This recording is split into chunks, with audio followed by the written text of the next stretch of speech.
ఈ రాష్ట్రానికి సువర్ణ అవకాశం బీజేపీకి మెజారిటీ రాకపోవటం. 240 సీట్లు మాత్రమే వాళ్ళకు రావటం, 32 సీట్లు భాగస్వాములపైన ఆధారపడి ఉండడం ఒక వరం. దీన్ని అందిపుచ్చుకోవాల్సిన బాధ్యత ప్రతి తెలుగువారిపైన ఉంది. అన్కండిషనల్ సపోర్ట్లను క్యాబినెట్లో పదవుల కోసమో వాళ్ళకి ఈళ్ళైపోవడం సమంజసం కాదు. ఈరోజు పోలవరానికి సంబంధించి 12,000 కోట్ల రూపాయలు రాష్ట్రానికి రావాల్సినటువంటిది గౌరవ మాజీ ముఖ్యమంత్రి జగన్మోహన్ రెడ్డి గారు జనవరి ఫిబ్రవరిలో అత్యద్భుతంగా దానివల్ల ఎక్కువ పట్టుబట్టడంతో ఒక కొలిక్కి వచ్చింది. కేవలం ఒక్క సిగ్నేచర్తో 12,000 కోట్లు రాష్ట్రానికి వస్తుంది. పోలవరం పైన ఎటువైనా నిధులు విడుదలవుతాయి. రాజధాని నిర్మాణం ప్రాధాన్యతను పెట్టుకున్నా బాధ లేదు, పెట్టుకోవాలి, చేయండి, కేంద్ర ప్రభుత్వం నుంచి అదనంగా నిధులు తెచ్చుకొని. కానీ ప్రత్యేక హోదా అన్నది చాలా అవసరం పడుతుంది కాబట్టి మీ యొక్క భాగస్వాములతో, ముఖ్యంగా తెలుగుదేశం సపోర్టుతో బీజేపీ ప్రభుత్వం ఫామ్ చేసింది కాబట్టి దానిపైన కొంచెం గట్టిగా మాకు అది ఇస్తేనే మేము మద్దతు ఇస్తాము అన్నటువంటి రీతిలో వాళ్ళని కానీ మనం ఇప్పుడు చెప్పగలిగితే ప్రత్యేక హోదా ఇచ్చేటువంటి అవకాశం ఉంది. అదే రకంగా ఎక్కడ కూడా ప్రజాస్వామ్యంలో హింసకు తావు ఉండకూడదు, అరాచలకు తావు ఉండకూడదు. ఈరోజు ఎలక్షన్ నోటిఫికేషన్ వచ్చింది అని చెప్పి ఏదైతే మేము భవనాలు ప్రారంభించామో, ఏదైతే డెవలప్మెంటల్ యాక్టివిటీస్ చేశామో ఆ బోర్డు ఎప్పుడు కూడా గతంలో ఎన్నడూ లేని విధంగా ఈసారి కొత్తగా ఎలక్షన్ కోడ్ ఉందని చెప్పి దాంట్లో అన్నిటికీ కూడా ముసుగులు వేశారు, పేపర్లు అతికించారు. బాధపడలేదు, ఎందుకు వేశారు అని చెప్పి ప్రశ్నించలేదు. ఇది ఎన్నికల కమిషన్ యొక్క ఇది ఆదేశం ఉండిండొచ్చు అని చెప్పి మేము దాని గురించి కూడా ఆలోచించలేదు.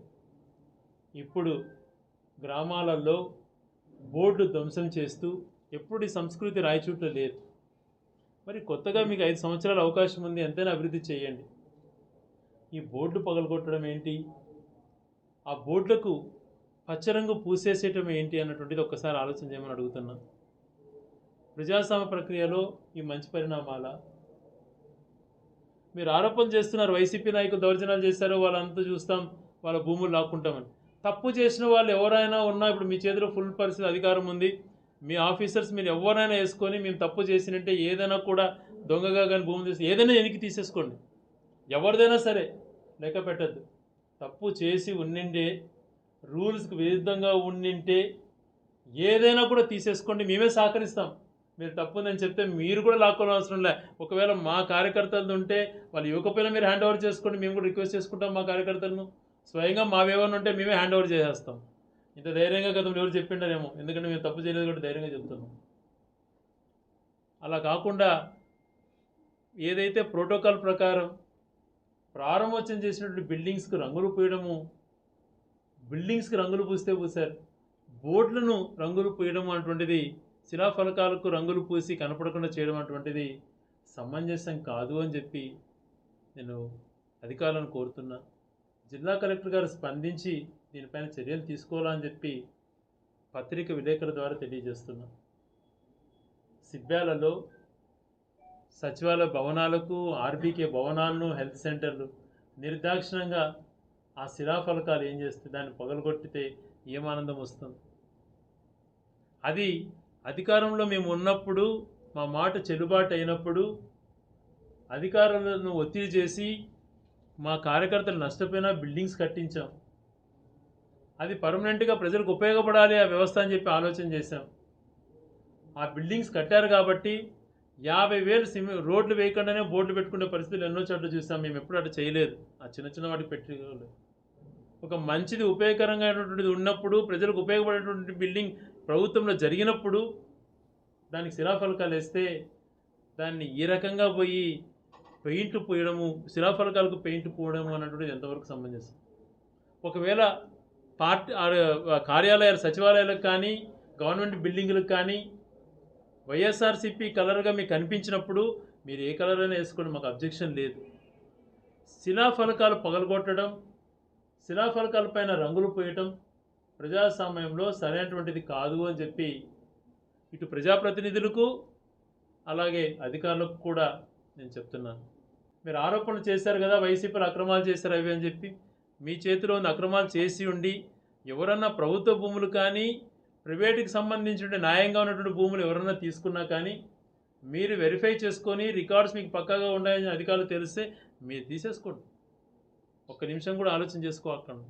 అలా దౌర్జన్యంగా కాదు, మీకు దాంట్లో న్యాయం ఉంటే.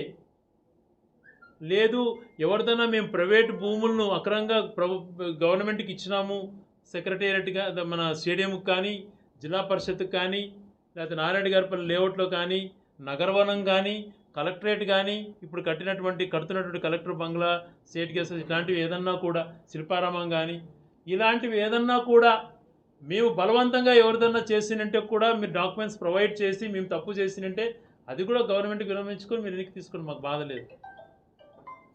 ఎందుకన్నా ఎవరు చెప్పలేరు కదా రాజకీయ నాయకుడు. అలా కాకుండా ఏదో భయభ్రాంతులకు గురి చేస్తామంటే అది సరైనటువంటిది కాదు. ప్రతి కార్యకర్తకు తోడుగా ఉంటాను. నిజాయితీగా నిక్కచ్చిగా కొంతమందికి ఫోన్లలో బెదిరింపులు చేస్తున్నారు. తప్పు చేయకపోయినా తప్పు చేసిన వాళ్ళు దాడి చేసిన వాళ్ళపైన కేసులు పెట్టుకొని బాధ లేదు. చేయని వాళ్ళపైన కూడా పేర్లు విరికించి పోలీస్ స్టేషన్లలో పెట్టించడం, పోలీసుల ద్వారా భయభ్రాంతులకు గురి చేయడం సరైనటువంటిది కాదు. నేను పోలీసులకు కూడా చెప్తున్నాను, దీన్ని మీరు వ్యవస్థను కాపాడుకునే విధంగా మీకు ఎంత గౌరవం ఇచ్చానో 5 సంవత్సరాలు మీరు గుండెలపైన చేసుకోండి. పోలీస్ అధికారులు ఎంత స్వేచ్ఛగా మీరు బతికారో ఆలోచన చేసుకోండి. ఎంత స్వేచ్ఛగా మీ డ్యూటీని మీరు చేశారో ఒకసారి